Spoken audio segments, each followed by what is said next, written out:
with one called Breathin' on Modern Troubadours, WIUP-FM 90.1 in Indiana, Pennsylvania. I'm Jim, and I'm joined in the studio with a bunch of players from the Indiana Players.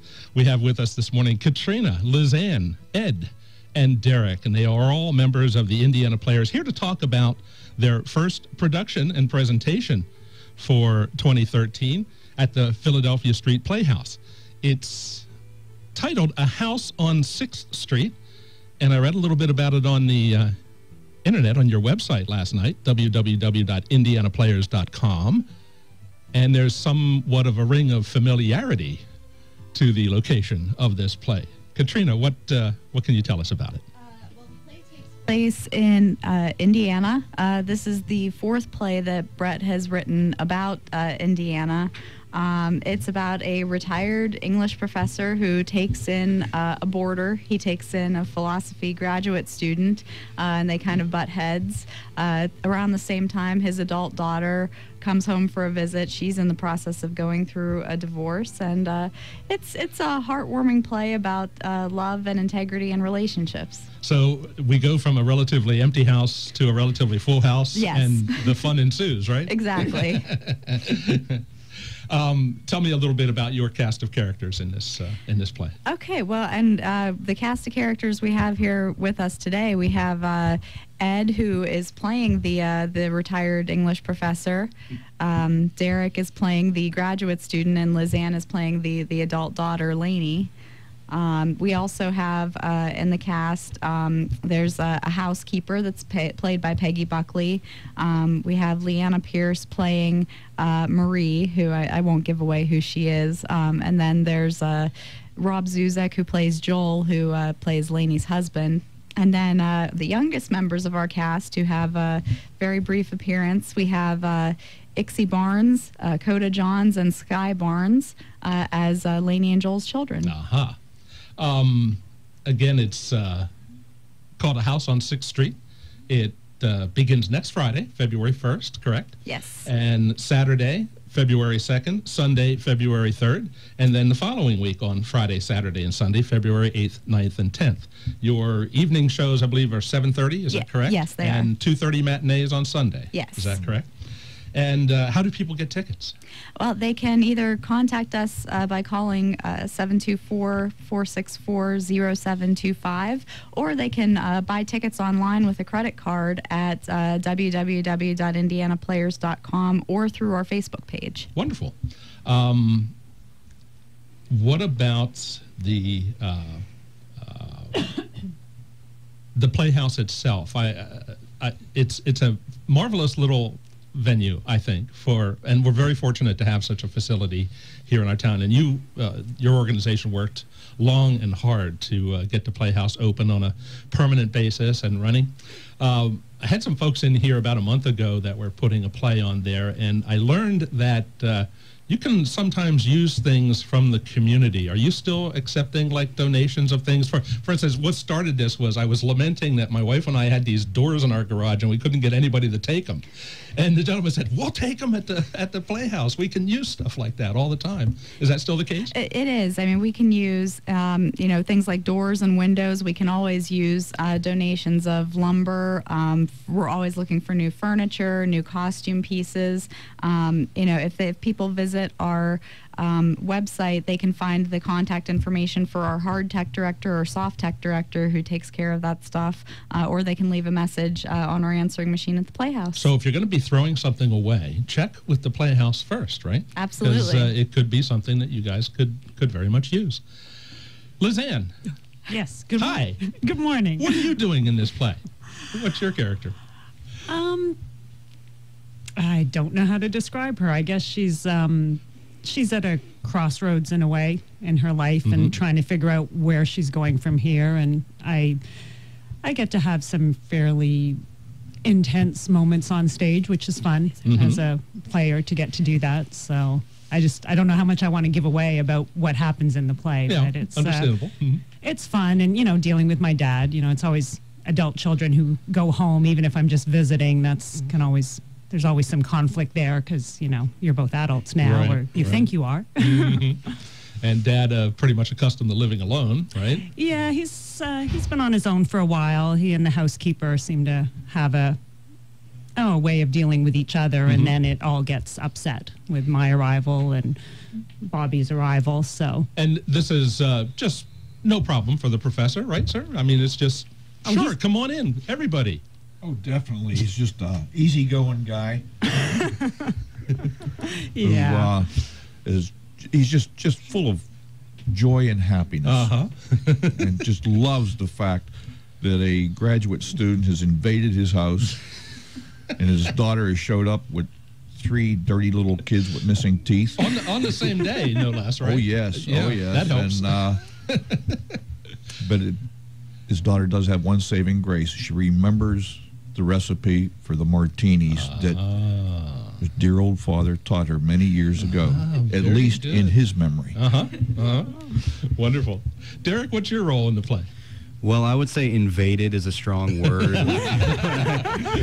because my character does pay rent to live in, and he's also in charge of making meals and other things of that nature. But which he never does. Well, it's neither here nor there. But, yeah, he is a philosophy. He has his master's. He's working as a PhD in philosophy because he wants to become I guess a professor, because he does talk about that. But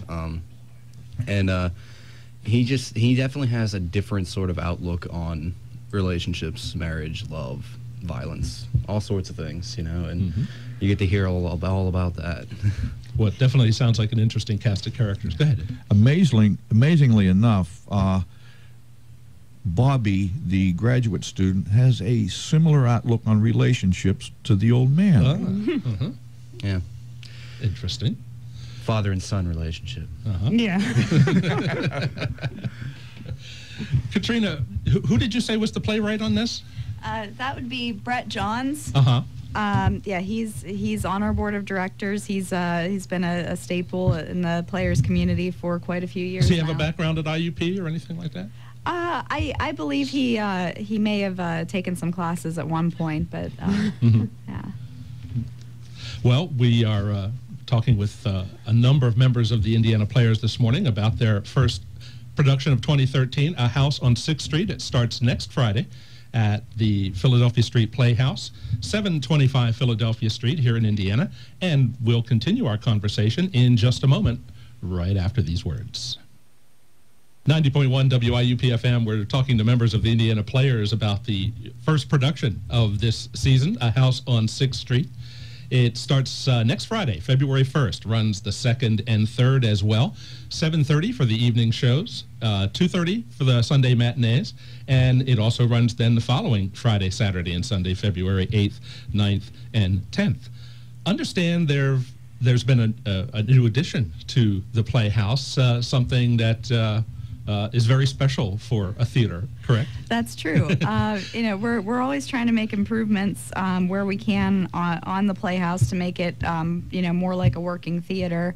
And the latest addition to that is a front curtain, which we've never had before. Where did you go between scene changes and stuff? You all wore black and the lights went down. That's basically what we had to do, which and we had to bring some lights up, so that kind of takes the magic away for the audience. Because we would have to bring some lights up, otherwise people were knocking into the furniture during the scene changes. Now we do have a curtain that, when we do our one-act festival, we can close it and, make the magic happen behind the scenes. Wonderful. And the audience can be surprised. Yeah.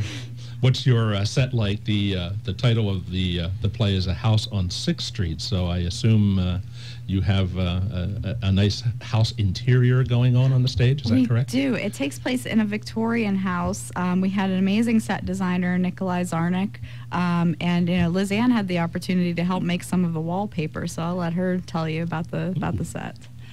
It's amazing what he's done. I think when the curtains open, the word magic is very appropriate. You feel like you've stepped into some retired professor's home with the antique furniture, the bookshelves, and then what Katrina was talking about, we actually stamped like wallpaper on the back wall. So sort of 3 of us working tag team trying to get the whole thing done. Wow. And there's bay window, there's sconces. It's all it sets the mood very appropriately for the play. Nice, So nice. we're very impressed and proud of that. Great. A House on 6th Street. You can get tickets from the website, www.indianaplayers.com. What was the other way you said before? You can also get it on our Facebook page or by calling 724-465-0725. All right. And you have a couple more productions coming up later on in the spring, and audition dates have already been established for those. So if there are folks out there who are interested in participating Indiana Players, I assume you would welcome folks to come up and try out. Absolutely. You have Oedipus the King scheduled. It's going to run in March 8th, 9th, 10th, 15th, 16th, and 17th, and you'll be holding auditions for that on February 4th and 5th. What time of day? And It'll be from 6 to 8 p.m. at the Playhouse. at the Playhouse, so if you're interested in being in that. And then a classic after that, Play It Again, Sam. That's coming up in April, the 26th, 27th, and 28th, and then May 3rd, 4th, and 5th. And you'll be running auditions for that on March 11th and 12th, correct? That's correct. Wonderful. Anything else you want to talk about as far as the play goes, or anything? Well, I'll turn that over to the cast. Come and see it, right? That's right. Absolutely. Yeah. Excuse me. Are there people from the any particular professor from the English department at IUP that's going to see this as being vaguely familiar? That I don't know. and if I did know, I wouldn't admit it. Because the professor is not the most likable guy on the stage. Okay. Yeah. But you have to come and see for yourself. That's right. Well, you always need a character like that in a play, to keep the edge, right? That's right. And have That's right. Yeah. And the interaction it's great. Brett wrote a fabulous script, and it's unbelievable. You'll have to come and see this. You really will. Great. And the set is thanks to Lizanne and Nikolai, the way he designed it, and a good bit of the furniture on the set is from Nikolai's now bare apartment. Sleeping on the floor, great echo, until the furniture comes back, right, from the Playhouse. That's great. Well, it sounds like it's going to be a wonderful, wonderful production. It's A House on 6th Street. It starts next Friday at the Philadelphia Street Playhouse here in Indiana. You can get tickets on the website or via the Facebook page, and I would encourage the community to attend. Community theater is a precious resource. We're fortunate to have these folks doing this, and fortunate to have a play facility like the Philadelphia Street Playhouse here in Indiana, and hope you'll all take advantage of it. I want to thank everyone. Lizanne, Ed, Katrina, Derrick, thanks for stopping in this morning. It was great to hear about the play. Thank you. Have a great day, everyone, okay?